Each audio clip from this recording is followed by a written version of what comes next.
Hello my friends, quick Zeri guide. We will go through the most important things that you need to know on Zeri, so this will probably be a really short video. When it comes to runes, you see it here on the bottom left already. Like usually you're playing lethal. I mean, there are ways where you can actually play Conqueror on Zeri, but right now on pay 26.10, this is probably the best rune up you can do. Like Cash Spectral Botonic still really broken. You have a really good all-in with Zeri, and then Triumph is kind of like your default, and then you can like look if you want to get Bloodline or Alacrity, and then like almost every single game you would go cut down, and this is like pretty default. If you just want to have like a good rune setup, just take this one, but you can also play around with Conqueror a bit. Then when it comes to item builds, like obviously Berserker Briefs are like really important for you and give you like high value because attack speed is really good on Zeri, especially in the early game. So this is a really good item to buy even as first item, but it's not like mandatory, you don't need to do it. And then we kind of have three options. So you have Storm Razor, which is like better if you actually profit from the movement speed that you are getting. Then we have Hex Optics, which in my opinion is the best build right now, or if you get like a really good BF base, you can also go Yuntal. And then when you are getting this item, you usually always have like a attack speed item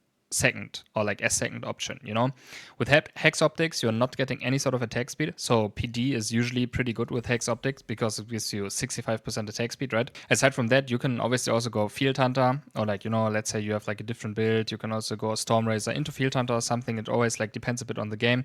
Hurricane is also viable, but like usually you play Hurricane when you can hit like 3+ targets, so like they have 3 melee champions that you hit in fights, or like multiple targets, like maybe even 4 melee targets, that you're hitting. And then as third item, usually IE or like LDR, depends always on the game. Like there are also words where you can go shield pull, if you don't need penetration but you want to be more tanky, and that's it regarding builds already. Now let's get to Zeri's passive. It's basically this auto attack. You see it's doing low amount of damage, but when we actually stack it up, which we do by using our spells, right, then it will do more damage. The most important part is that we are not like always doing like this, because then you're not stacking it up.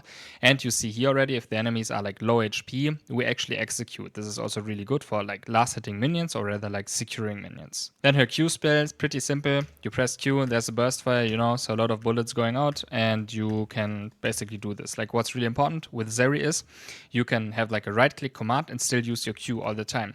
So let's say I right click here, for example, I can still use my Q all the time and I will not stop moving, So you need one input and you can still use your Q every single time. So if you see like pro players, that do like really insane kiting, a lot of the times it's just one movement input, and if they like run away, they don't need to flick their mouse, they can just do one movement input and then they're good to go. Then when it comes down to a W, right, like it's just as slow, and like when you're hitting walls, you can do this, and there will be like a few mechanics regarding her E, and especially in lane, like what you can always do kinda is use your W like this. So let's say, for example, you want to push a wave or something, I would always advise you guys to play with like indicator to see it, right, if it's like actually in the wall or not, because this is like sometimes a bit tricky.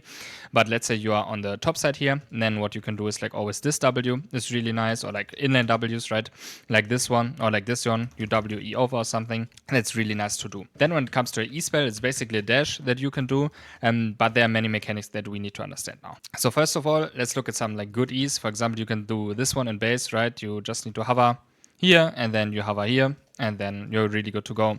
There's also one here that you can obviously do, but like in my opinion, it's not that good, even though you maybe save a bit of time because your E is like on longer cooldown, but you can also obviously do that one. Then when it comes to inlane, like you kind of have this torch that you can hover, and then like hover the grasses here, and then you basically have a really good escape tool that you pretty much have every single time you can get ganked. Same thing goes, obviously, same thing here, right? You are going to the torch and then hover the grasses again. These are like really good E spots, but there are like many on this maps. I would just highly advise you to like practice them. For example, this one, right? Like you're having a really good escape, or like you can easily join fights. There are a lot of long walls basically in League where you can like, have like a really long dash and like commit to fights. I would just always advise you that this doesn't happen to you, that you're using your E and you actually see if it like goes through, or if you actually go off the wall, because this is really important. Then when it comes to the W interaction, basically what we can do is use E and then buffer our W within like our spell, So we use E and now we're in a wall, right? And then we can do it like this. So it would make no sense to do E and now W, because it's way better if you use E and then W from the wall, because then it's the empowered W. Then there's the EQ mechanic where you can actually cancel your auto attack, but you need to have gameplay auto attack enabled for this. If not, it doesn't work. So the combo is basically you auto attack Q, E auto, right? You see, I did 2 Qs at the same time. You're basically canceling your dash with this and do Q autos at the same time. This is not really used like that often, but maybe sometimes it has its cases.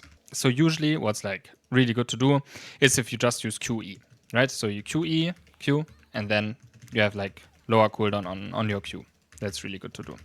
So we'll do it again, right? You see here in the bottom, QE, Q, and then like usually with auto attack you kind of fulfill your combo, but we will get to that. And then you have Zeri's ultimate. Like only really important point is that you always need to hit like one target with the ultimate. So for example, if you're like out of range, like here, then like your ultimate is immediately on cooldown, right?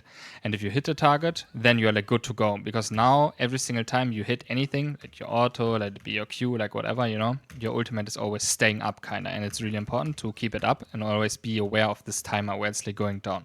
So most important part in fights is, right, like obviously the ulti is doing like a lot of damage, but the most important part is that you actually hit it and like not miss it, because then you will be useless in the fight or like play without ulti. Like a really good mechanic that you can actually do with the ultimate, really important, is that you can ult flash. So let's say you are here and then you're ult flashing, you know, like this, it's way harder for the enemies. And then obviously you can like combine with like E, W, and then ult and then flash, you know, so E, W, ult, and then flash, right?